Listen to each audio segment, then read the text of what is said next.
I had to do the hardest thing of my life this week, which was step away and quit my job selling cars, which I have done for the last 10 years of my life. And I'll tell you guys exactly why.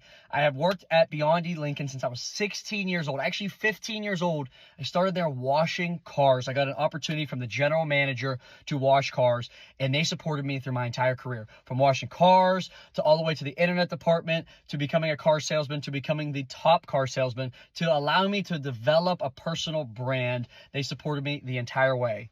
But it got to the point where it was just costing me money to go into work and sell cars. My social media training company that I'm running, where I'm teaching dealers all across the world to do social media, has taken off, and I was missing meetings. I was taking meetings in the back of the parking lot. I was avoiding customers because I was going to take customer. It just wasn't fair to the Beyond Lincoln family to not be serving them to the best of my ability. So I had to make the decision to go all in on what I'm doing.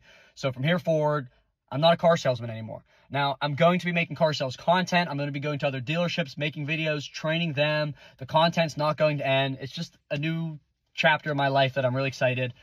I want to thank Mr. Biondi personally for allowing me to build this brand. He stuck his neck out for me a million different times. And I want to thank my old general manager, Jim Santamar, because without him, this would have never, ever started. Just quit my job after 4 years.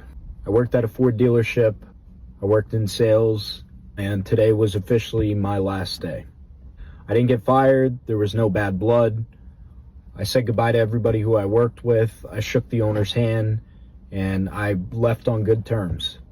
I've been working in car sales for about 7 years. I've made a lot of connections. I've met a lot of cool people, and I've made a lot of money. But at the end of the day, I've learned that money isn't everything.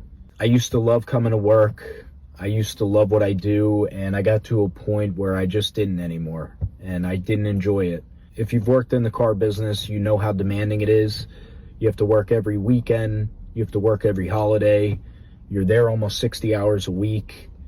And even on your days off, you're dealing with customers, you're dealing with issues. You never really have a day off. I don't have anything lined up. I don't know what's next, but we're going to figure it out.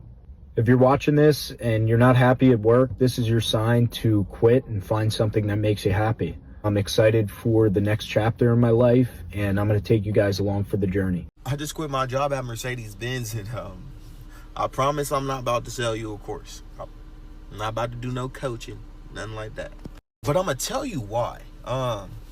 You know, there's a certain dollar amount that I need to be at to be comfortable in this life that I live. And I don't live a high, boisterous life. I'm just a simple man, just a young man trying to raise a family. I'm uncomfortable as fuck. I've not been seeing the results that I'm used to seeing, that I have been seeing in the past. There has been a shift. There's been a change. There's been an effect in my paycheck, okay? There's got to be a move that has to be made. You got to know when to pivot, okay? So that's what we're doing. We're moving on, okay? So I'm gonna let y'all guess where I'm going. Y'all let me know in the comments what dealership you think I'm gonna be at next. And if you want more content, you just follow Sean Sells Cars. Our salesmen are mass quitting right now. The car industry is falling apart. It's falling, like it's collapsing at the front of everybody's face right now. And we already planned for this, guys. This was gonna happen ever since the tariff got first announced back in, what was that, February or January, whatever it was, guys. Trump has only been in office for 5 months, guys, and this is the result of all these things. The entire market is slow right now, and it's been slowing down for a long time right now, but it's even worse now because companies have to put this extra cost on top of what they already are low on at the moment, and they got to throw that on top of the price that they are selling these cars at, guys. And it's very unfortunate. You got Russ Flips Whips. Listen, I used to watch his videos. Shout out to him, man. He's a great creator.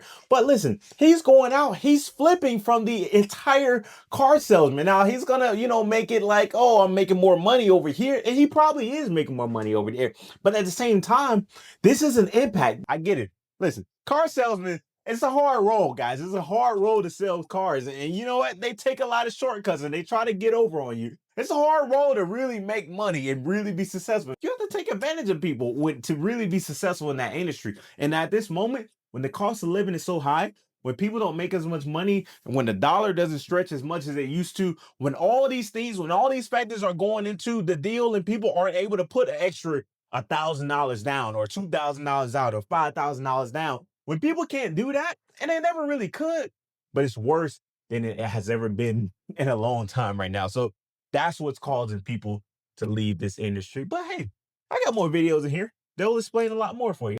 Yo, the car market is screwed. I'm at CarMax right now. This lot is completely full with cars, and there may be one customer out here. And this is exactly what these car dealers and auto manufacturers get. They are reaping what they sow. This is what they get for years of ripping people off. Everybody is drowning in negative equity. The interest rates are through the roof. And these cars are just simply too expensive. So what do y'all think? People do not know this, but when you give your 2 weeks notice at a dealership, it's very different than almost any other job out there. See, most jobs, when you put your 2 weeks notice in, they say, okay, 2 weeks from today's date, well, we're going to say goodbye. But in a dealership, there's things that can happen that are very different. The first one is what happens most of the time. A salesperson will give their 2 weeks notice and the dealership will say, well, that's great. You can pack your things today and goodbye, because they don't want to take food out of the mouths of the other salespeople that are there. And ultimately, if you're leaving, you're not really providing too much to them anyway, other than trying to make a couple bucks as you're on your way out. Now, the second option is the dealership will say, okay, thank you for giving us your 2 weeks. Now, depending on the amount of time that you really have, if you need not that entire 2 weeks, you're certainly welcome to stay here. You can sell anything that you want while you're here. And then you just let us know what time is best for you to really move on. And that's okay too. Now, that's the case in dealerships that really care about their employees. And that's the situation that I'm in right now. I'm going to be relocating to a different part of Pennsylvania. And that was the conversation that we had to have with management, well, very recently. And that was the outcome to it. Now, it really depends on the dealership that you're at. There are dealerships that really care about their employees and want to make sure that they're in a good space, whether they're working at their store or they unfortunately have to move on. But there are still a ton of dealerships out there that only care about the dealership itself and as a whole, and will tell you you can get right out. Why do car salesmen quit so easily? So my philosophy is they don't train. They don't know what they're doing. And because they don't know what they're doing, they're not selling enough cars to pay their bills. It's not worth it. So in my opinion, if you're not making at least $100,000 in the car business, it's not even worth being in the business, because you're going to give up your Saturdays. I get Wednesdays off, but still, I believe you need to make at least 6 figures to make it worth it. Yeah, and on top of that, you got the bosses on top of you every single day. Like, hey, where the numbers at? Where the cars? Where the sales? That car is still sitting there on my lot. You got people that boss you. They're sitting back in the background just watching you just struggle out there. They're watching you in the heat, talking to the people. It's so much pressure. Listen, when I bought cars in the past, guys, I just felt the energy of the car salesman. Listen, that was a couple years ago. Imagine how it is right now on top of that. Because on top of that, they got an extra price on it. And people are like, heck no, I'm not paying that extra fee on top of that. And the price of cars are going even higher through the ceiling. Listen, it's so much pressure. And I get it. I understand. People are just getting up. They're tired of it. Car salesmen are tired. They're giving up. And I get it. This is happening across the board. It's not just car salesmen. It's every single industry right now. People in corporate America, it's no different. They're giving up as well. Car salesmen just have the brunt of the workload now because they are a direct impact on the tariffs. They're a direct effect of tariffs. That's just what's happening right now. You guys let me know what you guys think about this. Listen, car salesmen, people hate car salesmen. I'm not even gonna lie. I don't love car salesmen, but I respect the hustle. I get it. They got to make $1 too. But you guys let me know what you think. Hit the like button, hit the subscribe button. I'll see you next video. We out. Let's go.